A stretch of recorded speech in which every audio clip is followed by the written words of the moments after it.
They called him the crazy old man with white hair, a filthy drifter always slumped beneath the roadside tree. Everyone kept their distance, but one poor black girl with her only lunchbox knelt down and gave it to him, not knowing that small act would change an entire town. If this story touched your heart, tell us, what does real kindness look like when no one is watching? Would you give up your only meal for someone the world has forgotten? Share your thoughts in the comments.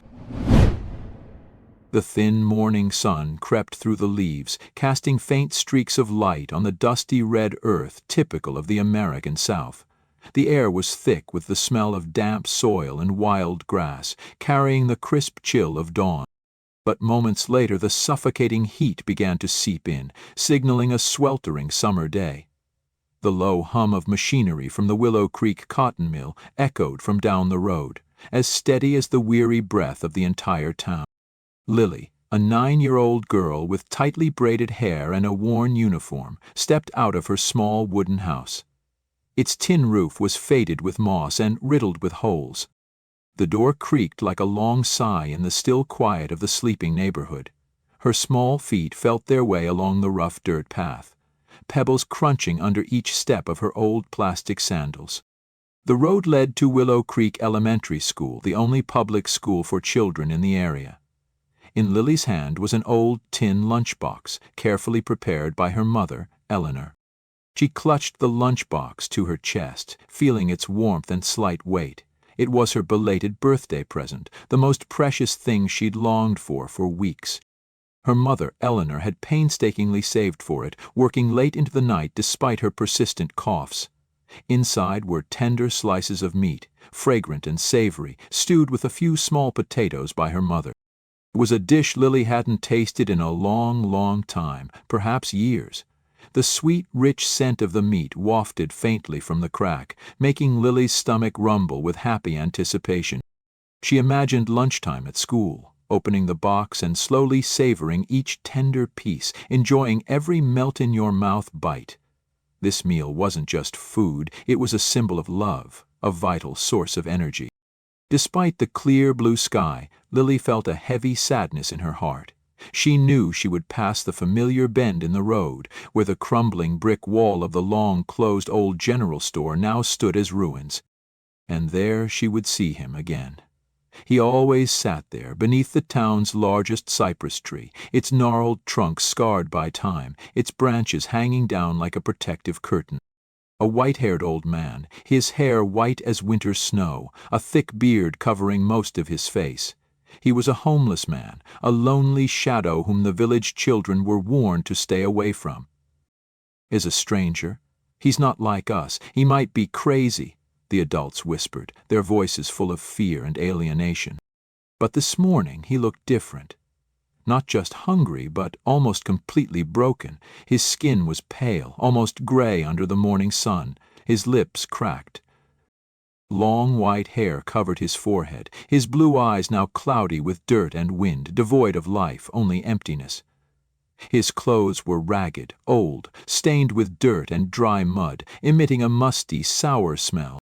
His bare feet, swollen and cracked, covered in hard calluses and scratches, rested on a piece of rotting cardboard. He looked like someone life had swallowed and forgotten here. He hadn't eaten anything decent in weeks, perhaps months. Most of the time he had to pick up stale breadcrumbs from the trash cans or curl up on the cold ground, starving. Some days there was only silence and dusty roads, just the sound of his empty belly. As Lily got closer, she heard faint, weak whispers escaping the old man's lips, disjointed sounds like dry leaves rustling. Hungry, thirsty, help. His voice trembled, almost inaudible. Lily stopped. She looked down at the lunchbox in her hand, heavy with significance. It wasn't just rice and meat. It was a small joy, a rare treat in her life. Then she looked at the old man, her eyes full of compassion, without a hint of fear. A fierce, silent struggle began in Lily's mind. She felt the familiar, persistent, gnawing hunger. She told herself, "I'll be hungry. I won't have the strength to study. This is meat. Mom worked so hard for my birthday. She worked tirelessly, and she coughs so much. How disappointed Mom will be if I give it away." However, she remembered she still had a few homemade cornbread cakes and some peanut brittle in her backpack that Pastor Williams had given her. If she just ate those, maybe it would be okay, she weakly reassured herself. Lily took a deep breath. The decision was made. There was no turning back. She turned, walking slowly towards the old man. Each step was an extraordinarily brave act. At first, he didn't notice. His head was bowed, his eyes heavy with exhaustion.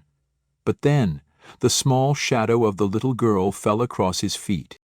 Slowly, with difficulty, he raised his head. His eyes were still glazed over, but there was something, a bewilderment, as if he couldn't believe what he was seeing. Lily knelt down, gently opening the lunchbox, carefully placing the slices of meat and a bit of rice in front of him.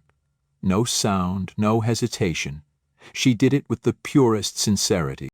The savory aroma of the stewed meat, blended with the scent of warm rice, wafted into the old man's dulled senses, stirring something that had long been dormant.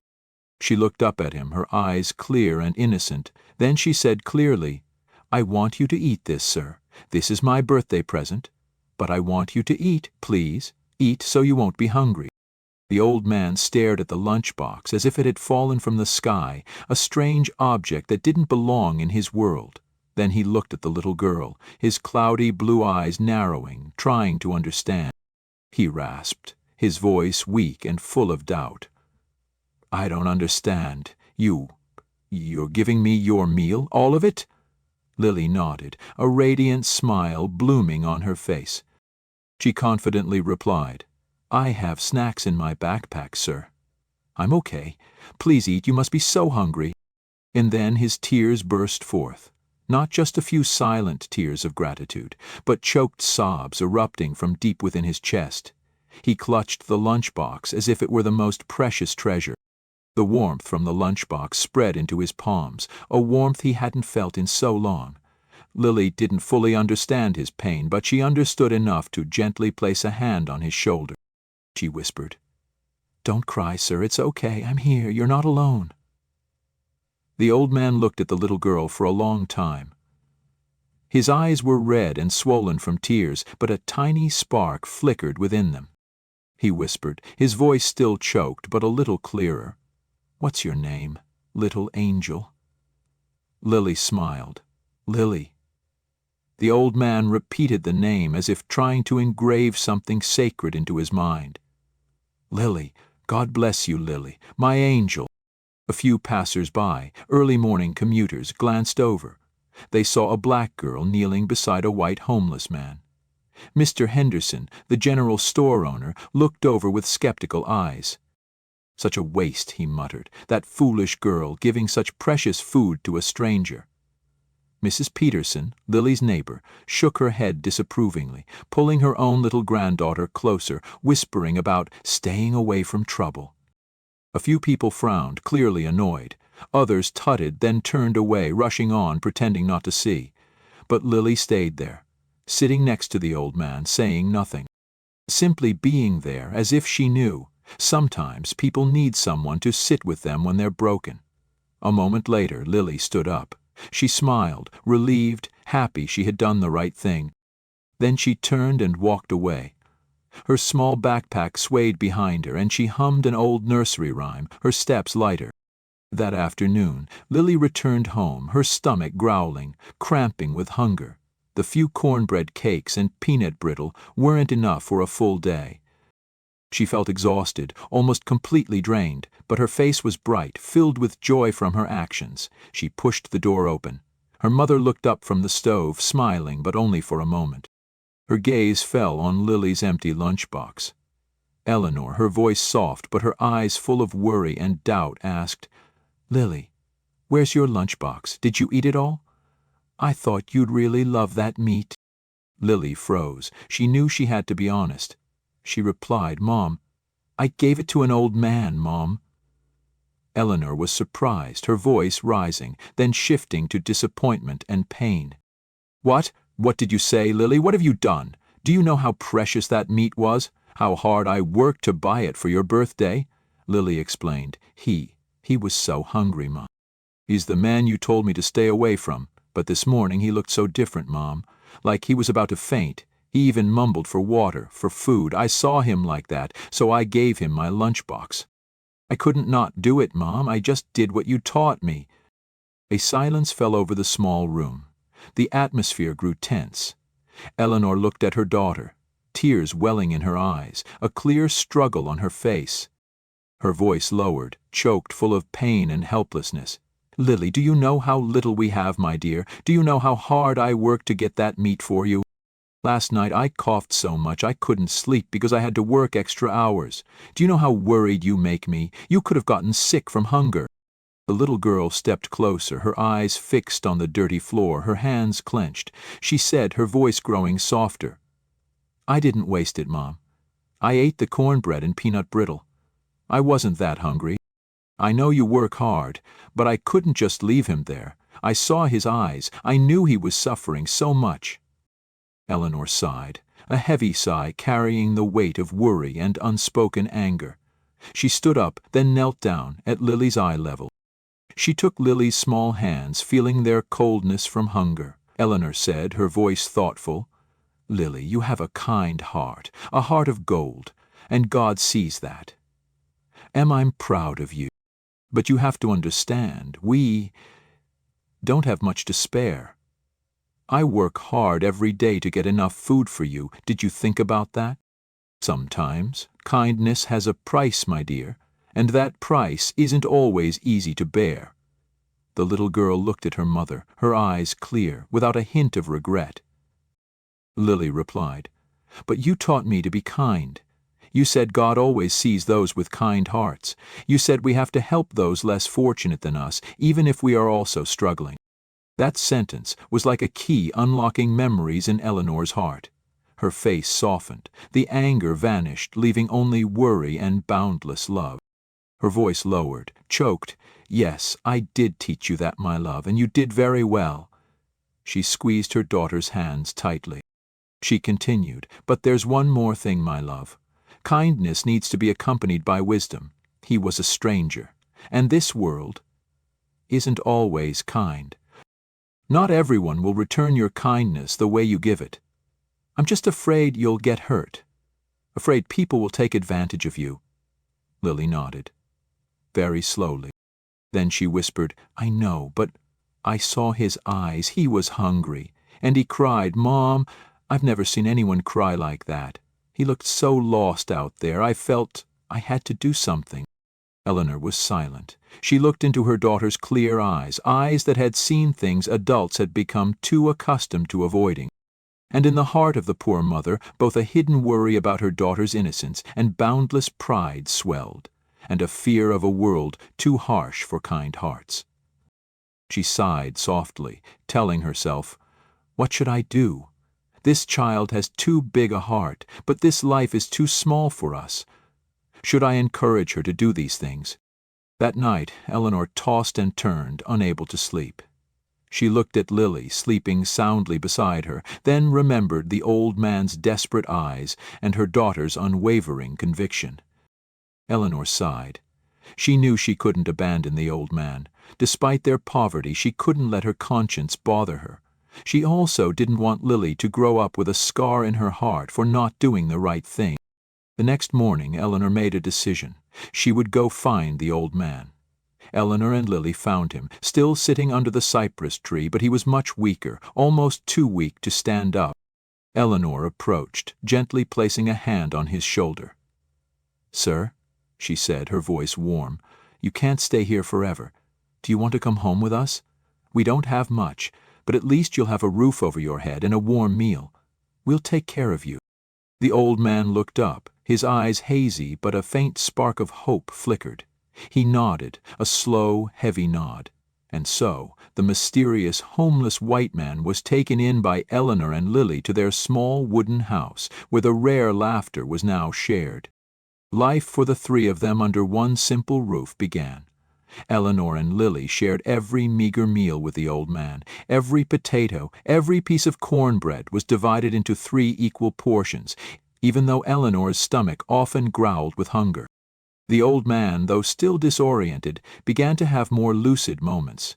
He often sat watching Lily study, sometimes mumbling incomprehensible words about numbers, machines, or blueprints. Eleanor tried to care for him as if he were family, washing his ragged clothes and cooking the simplest meal she could, often adding wild greens from the yard to make them more nutritious. The old man's presence brought a strange change. Although life was still hard, the small house seemed warmer, filled with Lily's clear laughter and the stories Eleanor told the old man to amuse him. Lily often drew pictures for him, and he always kept them carefully, even though he didn't remember why. The old man, though he remembered nothing of his identity, felt the warmth and genuine affection he hadn't had in many years.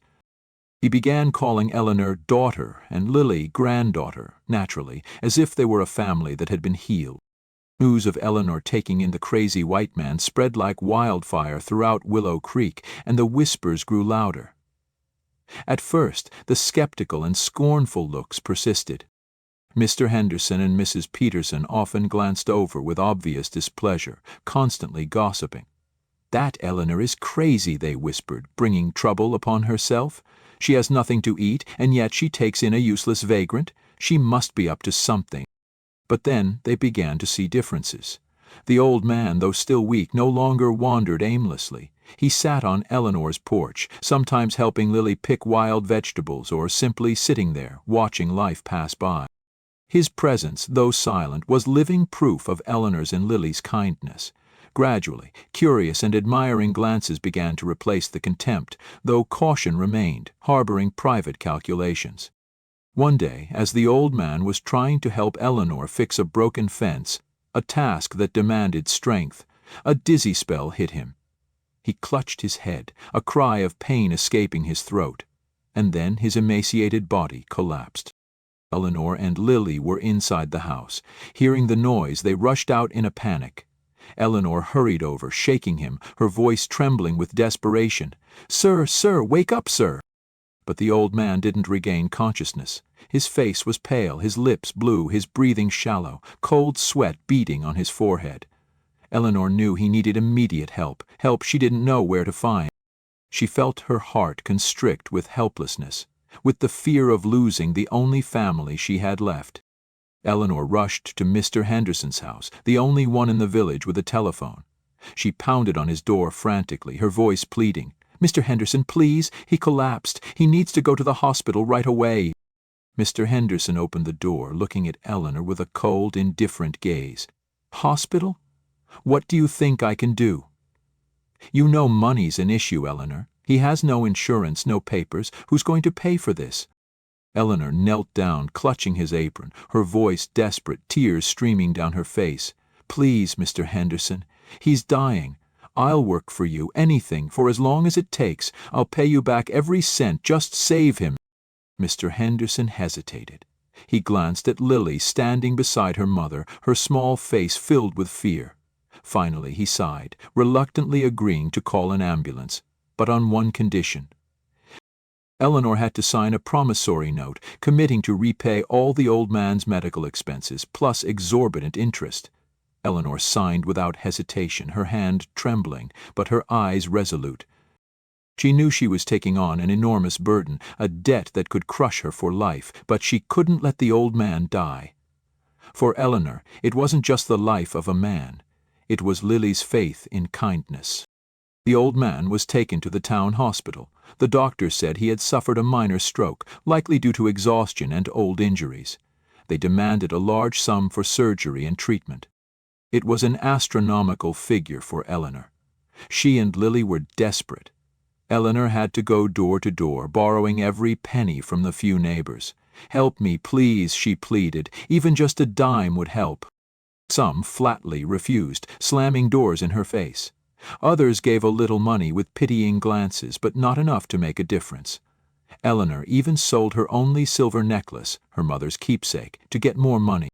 Every penny she got was soaked in sweat, tears, and humiliation, but Eleanor didn't give up. While the old man lay in the hospital bed, unconscious, Eleanor and Lily didn't leave his side for a moment. They took turns keeping vigil, holding his hand, whispering words of encouragement, heartfelt prayers. Lily often drew small pictures of their family and placed them beside his bed, hoping they might bring him some hope. One morning, as Lily was reading a book to the old man, her voice steady and clear, he suddenly opened his eyes. His gaze was no longer hazy. Instead, it was filled with recognition, astonishment, and the sharp pain of memories flooding back. He stared at Lily, then at Eleanor, then at the picture Lily had drawn. He whispered, his voice clear, hoarse with emotion, "Lily, Eleanor, you saved me." Then he looked at the ring on his finger. Eleanor had found it and put it back on him.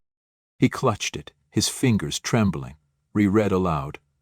"For humanity," he read aloud, his voice full of emotion, like a lightning bolt striking the two women. Then he looked at Eleanor and Lily, tears streaming down his face, not from physical pain, but from the liberation of his soul and remorse. "I am Richard Walter Morton," he said, his voice choked. "I am the founder of the company that built this cotton mill. 3 years ago I had an accident and lost my memory. It was your kindness that brought me back." All memories flooded back. Richard Walter Morton had returned, in mind and heart. Richard then recounted his entire story.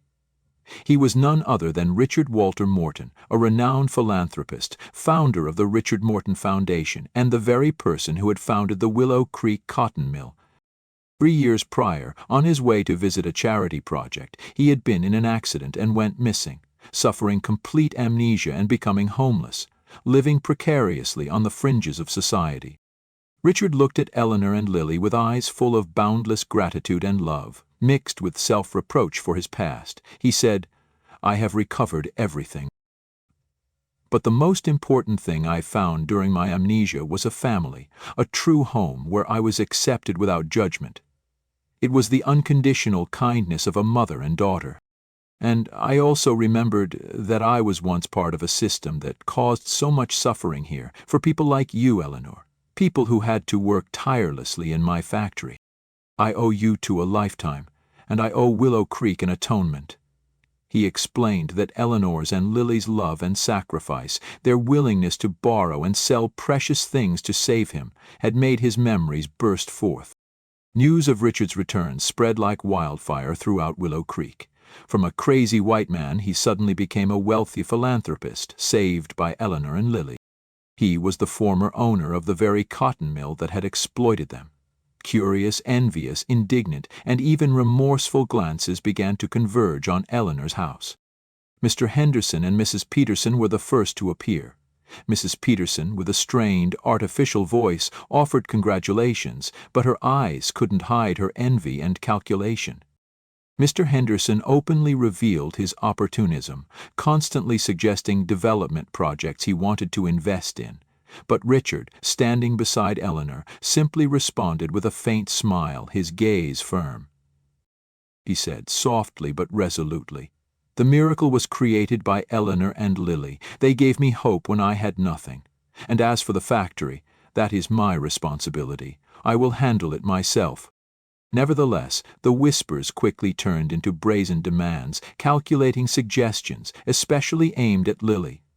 Chloe and her group of friends, who had once shunned Lily, now approached her. Chloe sweetly asked for a doll just like Lily's, and then the other girls clamored for new shoes, pretty dresses, and expensive toys. Lily was stunned, her smile fading. She recognized the blatant demands and the calculating looks in her friends' eyes. They no longer saw her as a friend, but as a bridge to Richard, a tool to get what they wanted. Lily bowed her head, a sharp pain in her chest, more painful than the hunger before. This was a different kind of hunger, the hunger of disappointment, of faith wavering in friendship. Even Eleanor was not immune. Mr. Henderson approached her again, this time far more brazenly, whispering about a community development fund he would manage. Eleanor replied coldly, her eyes resolute, "My kindness is not for sale, Jerry, and Mr. Richard's business he will decide for himself." Mr. Henderson frowned, clearly annoyed. He muttered, "Don't be naive, Eleanor. Opportunity doesn't knock twice. Your kindness could bring you and this whole community a new life. Don't waste it." Eleanor turned away, her heart heavy. She understood that Richard's return brought not only hope but also new burdens, new tests of human greed, things that money could expose. 1 month later, instead of invitations to glamorous New York, a great transformation took place right before Eleanor's and Lily's eyes, right there in Willow Creek. Richard paid off all the debt Eleanor had incurred to save him, even paying a substantial extra sum to compensate her for her silver necklace, which had been recovered and returned to Eleanor with profound respect. The mother and daughter moved into a new, sturdy house with electricity and running water right in their old neighborhood, where morning sunlight filled every room, dispelling the dampness and poverty. This was a gift from Amelia Morton, Richard's daughter, a solid new beginning for their future without having to leave Willow Creek. Amelia visited regularly, bringing small gifts and spending time talking. Richard Morton did not abandon the town of Willow Creek. He personally went to the cotton mill, confronted the manager, and announced he had acquired all controlling shares, firing him immediately. He committed to thoroughly changing working conditions. He demanded higher wages for workers, improved safety, and established social benefits, ensuring no one would suffer exploitation again. He publicly apologized to the community for the hardships his own property had caused in the past and promised to make amends with concrete actions. Now, workers at the factory worked in much better conditions. The hum of machinery was no longer the roar of exploitation, but the sound of a new life, of hope. Richard also established the Richard Morton Community Development Fund, managed by a committee, including Eleanor. He ensured that these funds would be used to improve infrastructure, education, and health care for the people of the region, building a better Willow Creek for future generations. Pastor Williams held a special ceremony at the Willow Creek Church to honor Richard and thank Eleanor and Lily. In the ceremony, Richard stood before the community, tears in his eyes. He recounted his tragic journey of memory loss and how Lily's pure kindness and Eleanor's sacrifice had saved him from the depths of unconsciousness. He looked at Lily, his eyes full of affection and infinite gratitude. He said, "Lily, you gave me not just that precious lunchbox and meat, but life itself. You and your mother taught me the greatest lesson of unconditional compassion, a lesson that I, with all my wealth and power, had once forgotten. I once had everything, but when I had nothing, I found the true value of humanity." That school year, Lily received a full scholarship to a prestigious private school in a nearby city, a gift from the Richard Morton Foundation, opening up a bright future for her. On the day Lily left, Richard personally came to see her off. He gave her a fountain pen engraved with her name and a brand-new leather-bound diary, encouraging her to write down her stories. Richard placed a hand on Lily's shoulder, his eyes warm, filled with love like a true grandfather. "My little girl, you are living proof that kindness can change a whole world. This world needs more hearts like yours, Lily. Never stop believing in the power of compassion because it saved me, and it will save many others too." Lily hugged Richard tightly, feeling his warmth, a warmth of family and kinship. She smiled radiantly. Lily knew that despite life's difficulties, kindness would always be a guiding light. She had learned that sometimes the greatest help doesn't come from those who have the most, but from those willing to share all they have, even when they themselves are on the brink of hardship. And most importantly, she knew that she had found a family, not just by blood, but by the boundless threads of compassion and understanding. The blue box Richard had given Lily. Inside was the painting, "Family Under the Cypress Tree," that she had drawn and thought she had lost. Richard had kept it all this time like a priceless treasure. It was proof that genuine love can connect hearts, overcoming all barriers and adversity. Lily smiled. Her smile was now brighter than ever, filled with hope and faith in a bright future, a future that kindness had shaped and would continue to illuminate. Join us to share meaningful stories by hitting the like and subscribe buttons. Don't forget to turn on the notification bell to start your day with profound lessons and heartfelt empathy.